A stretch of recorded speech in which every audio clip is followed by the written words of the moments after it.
Hey guys, my name is Dice Rollin'. Today we're going to be taking a look at a direct-to-home video Christmas horror movie that I'm betting very few of you know about. Written by Mike Griffin, Bruce A. Taylor, and Jeffrey Mandel, Elves was directed by Mandel, and released on October 24th, 1989, which places it during an even more odd season than most for a festive film. Mandel's entire directorial career consists of 4 movies, Elves included. Elves is considered to be in the category of bad horror movies, and subsequently doesn't hold very good ratings at all. I mean, I've mentioned it on my top 10 WTF horror movies lists for a reason. So here's the premise.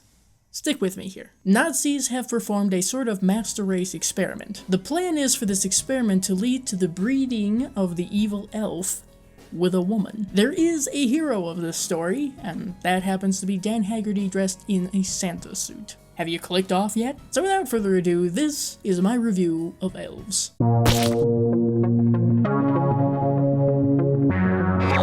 The movie begins as any retro Yuletide horror should, with B-roll of decorations that would be more at home during Halloween. Ah, shit. I think that thing's hanging out in my family's living room. After the credits, we're introduced to 3 young ladies. Now? Well, yeah. I should hope now, otherwise it'll be later. By the way, what the hell is happening now?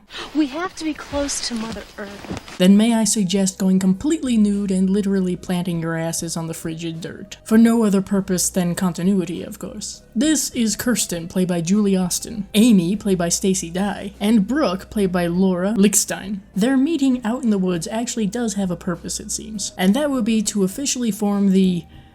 what did Kirsten call it? We now convene the Sisters of Anti-Christmas. What are you, 36? You really want to be hanging out in some foggy-ass woods in the middle of the night because you didn't get the convertible you wanted last year? Why can't you just wear merch saying bah humbug and sulk in the corner like the rest of us? It's our symbol, the Virgin of Anti-Christmas. And Art Deco boobs. Where are we? Almost 3 minutes? Hey, the candle! Ah! Well, Jesus, there's no need to fist the candle. I guess this is where the trio draws the line on nightly activities and leaves. But it seems the damage has already been done. With the elf now mobile, it activates some POV work that I like to call, did I get something in my eye or did you? Upon arriving home, Kirsten's German grandfather, played by Boris Silver, immediately slaps the shit out of her for touching his books and going into the woods. The lack of familial sympathy continues with Kirsten's mother, played by the late Dina Lund, who tells Kirsten that because of her antics, her savings account is gone. And during a shower, Kirsten's little brother, Willie, played by Christopher Graham, proves to be an absolute pervert by spying on her, and claiming that he likes to see naked girls, and will be telling everyone she has big boobs. Who are the villains again? Oh yeah, the elves. Or in this case, singular elf, who has broken into Kirsten's house and attempted to, I don't know, strangle her little brother? Apparently this isn't a tremendous deal, because both Kirsten and her mother essentially go, "Must have been the cat," and walk out of the room. The next day, Kirsten is hanging out with her friends in the food court of the department store where she works. And who walks in but Mike McGavin, played by the late Dan Haggerty. He's a former detective looking for work, from department manager Hugh Reed, played by Michael Tatlock. But for now, Mr. Reed has other issues to attend to, like the drug-using offender he has to fire after Kirsten is harassed by him. It's okay though, because the lurking elf kills him by stabbing his dick. Speaking of murder, while Kirsten was at work, her mother decided to bag her cat and drown it in the toilet before burying it in the backyard. What? What the fuck? Fuck the elf, I know who the real evil is here. Well, Kirsten finds out what happened to her cat that night. Grandpa doesn't waste any time coming to the conclusion that it was the elf creature from his book, but obviously no one's inclined to believe him. The following day at work, Kirsten meets Mike, and they bond a little over deceased pets. I imagine it's not hard to get on her good side, when her family's competing for who gets to be Satan's taint next. Good news for Mike, at least, is that Reed has decided to hire him as the new department's Santa. Well, good news may be too strong of a way to put it. While cleaning off some literal piss, Mike notices a symbol carved next to where the last Santa was found. Let's further this confusion. Grandpa has guests who seem to be aware of the fact that there's a demonic, doesn't resemble an elf in the slightest thing running around. When there is no more room in hell, the elves will walk the earth.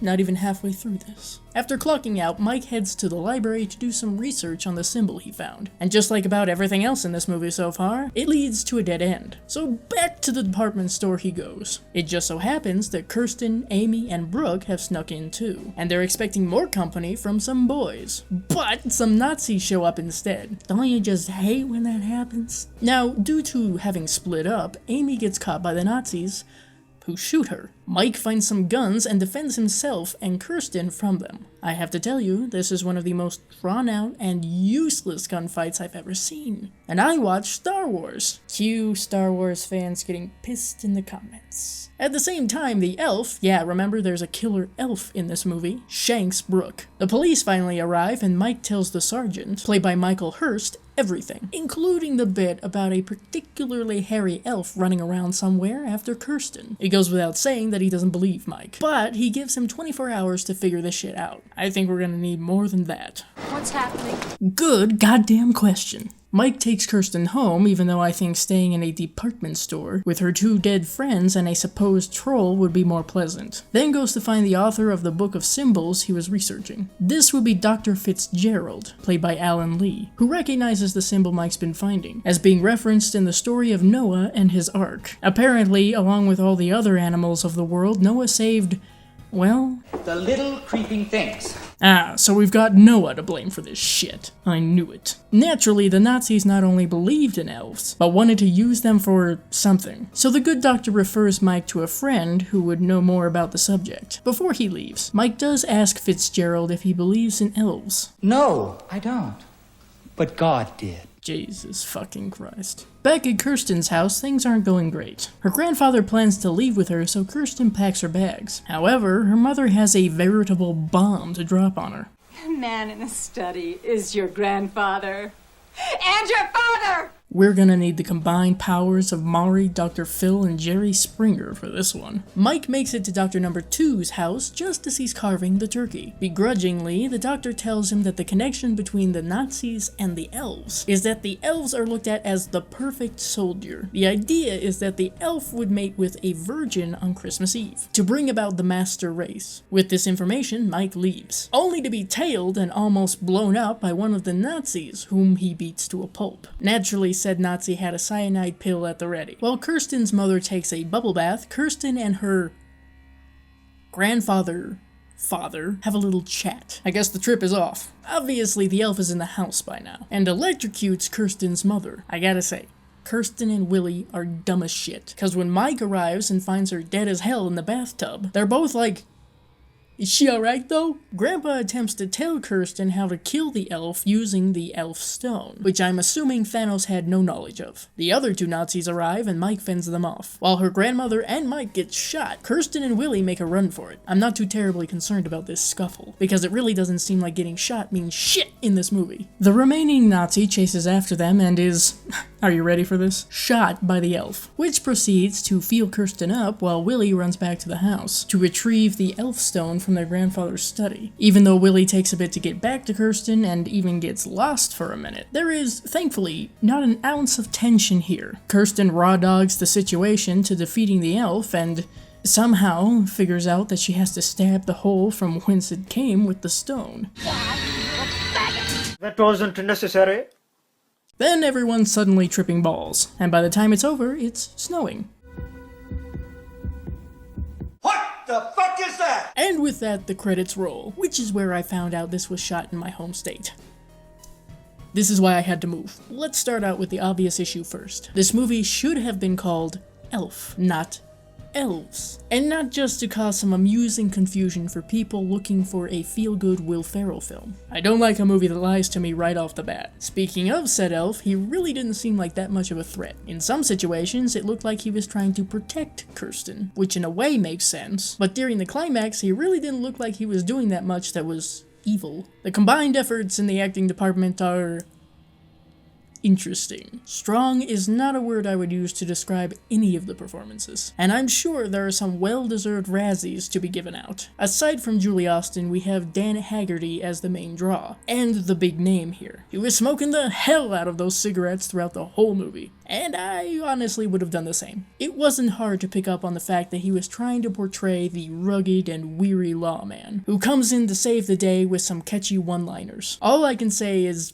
bless him for trying, but it was very hit or miss. On the bright side, Mr. Haggerty was probably the most pleasant part of this whole movie. Nobody reaches levels of The Room or Rock and Roll Nightmare, but they come close, and that's not exactly a good thing. Looking past the video quality, there's nothing terribly spectacular to mention here, as far as settings and atmosphere are concerned. Each location is simply a place where this or that happens, and hardly anything more. Atmosphere is practically non-existent. The special effects are practical, of course, and they certainly could have been better. Very clearly, the main focus was on the elf itself. I'm willing to bet that's where a majority of the finances went, but it looks rubbery as hell, and seems to have a permanent case of lockjaw. The score was made by Vladimir Horanzi, and unfortunately, unlike his name, it's not that intriguing. I likely wouldn't be able to pick out where it was from if I was asked. That's not to say that it was bad, but I did find that some portions of it were ill-fitting for the mood of the scenes, which is interesting since he went on to compose a couple of episodes of Tales from the Crypt. There just wasn't an ounce of Christmassy vibes to be had in any of the scoring.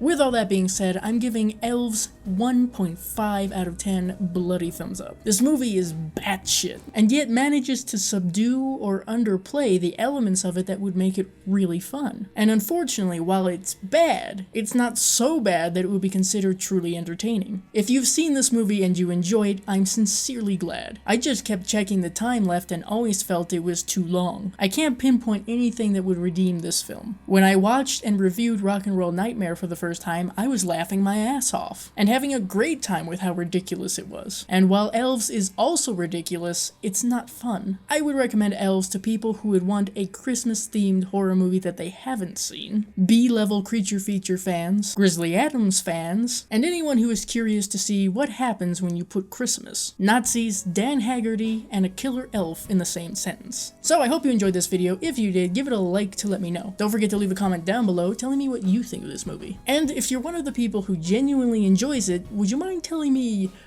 why? If you have any suggestions for horror movies you'd like to see me review in the future, be sure to tell me about those. You can support the channel through my Patreon, where you would also get exclusive and early access to videos like this. Also, don't forget to share this video and subscribe for more videos like this. See you later.